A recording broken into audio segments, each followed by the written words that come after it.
and we actually reject it from this platform, or reject them from where we start, and are asking our members of parliament to hear it, hear the members of the public, listen to what we are telling you. You were elected to represent the people, not to represent the disaster in the name of Ruto.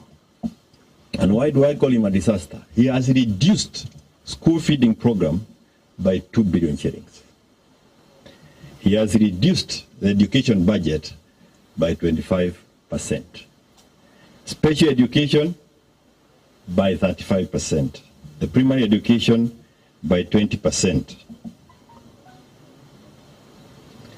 We can actually see the return of provincial administration in full swing, to the point where the chiefs are now required to ensure that you have complied with your tax requirements. Back to the dark old days. I think it is important to also note that the special protection pesa wazee has been reduced by 3 billion shillings. We have 16 days to the end of the financial year, or something like that, and you should be on the lookout for the mother of all times in terms of corruption. The stealing that will happen between now and the end of the financial year, it's something that if it was addressed the last time when you were budgeting and reading the finance bill, the burden that we have already gone through will not have been occasioned on Kenyans. Why? Because there are very many of the votes that have not been exhausted, and they will be doing everything else, including buying of shoes and belts, to ensure that they exhaust that money. His Excellency has mentioned about our former president. And I think what he was saying, in short, what I heard, is that in the last financial year, his office had been allocated something like 600 million shillings. Throughout that period, he had only received 28 million shillings. The balance had also been spent. And alikuwa nauliza, nani alikula? Wakenya waambiwe na waache kuambiwa kwamba alipatiwa. And why you need a committee to answer such a simple question, it actually helps you to know that mwizi must be part of that committee, or one constituting the committee. And I want to say this, nimalize na kusema ya kwamba this double speak, wale ambao wako na magari msome vizuri. Dungu jana amesema, if you look at what he read and presented, there is no capping on the motor vehicle tax. In this presentation, there is no capping. Ni ingine tulikuwa tunasukushwa hapa wa Kenya is what was given a cap of 100,000. So you start working on the cost of your vehicle, or the value of your vehicle, and know the corresponding amount of money that you need to pay on an annual basis. I think it is not useful anymore, perhaps to own a car. But I conclude by saying this. Look at the way they abandoned all the improvement on the transport sector, public transport sector.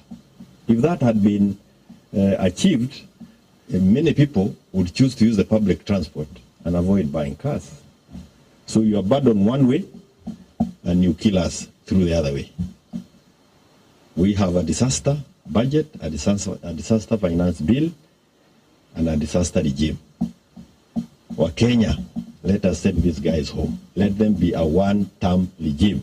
Na wale ambao wanafikiria ya kwamba utakaa kwa hiyo chimo ya ukora na uanze kusanya watu ati wakufuate ukiwa kwa hiyo chimo ya ukora, kwenda ukadanganya watu huko kwa village ama pale ingine. We are not going to be fooled again. And again, I want to repeat this. Don't think that when you apologize and say all the other things you are saying, we are going to follow you kwa hiyo chimo ya wizi. We are not going to be part of that. This is the alternative, and you are working on it. I thank you. Thank you. Sorry, Ruto. Thank you. I think I'll only emphasize 3 points. The first is this question of budgeted corruption and the way in which it morphs. First, it is in the nature explained by the Honorable Kioni and the spokesperson that you put figures in a vote inflate them or you don't disburse to the rightful person. I think you previously explaining to put in the vote had used to pay her, you will see an amount that is several times what her annual salary is. The question is, you, another person who is also controller of budget. And that's what you're seeing. You put a figure in the benefits package of the retired president, then you don't disburse, and you wonder who then is there. The other way budgeted corruption is, of course, you make provisions that outrightly, if you examine them, you could see something is amiss. As His Excellency explained to you, the National Treasury has a very interesting development vote called strategic response to public initiatives. What is that vote?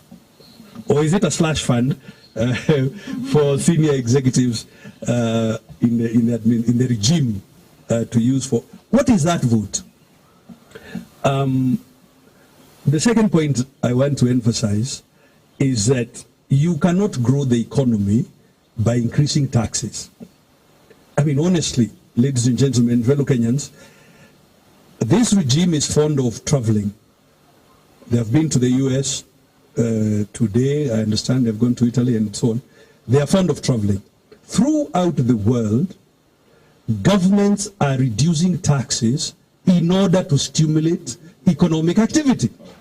What is this voodoo type economics where we think we are going to stimulate economic activity by increasing taxes?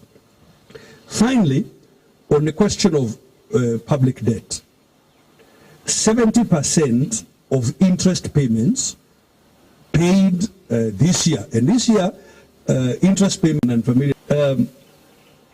Some of people there in this regime advising them that, you know, politics is a what? Well, perhaps I should urge Kenyans na tuwasalimie, mkiwaona mahali popote muwasalimie in the manner that they want you to salimia them. I thank you. Yeah, mutaenda kanisa na wao. Asante. Watu wote wamezungumza.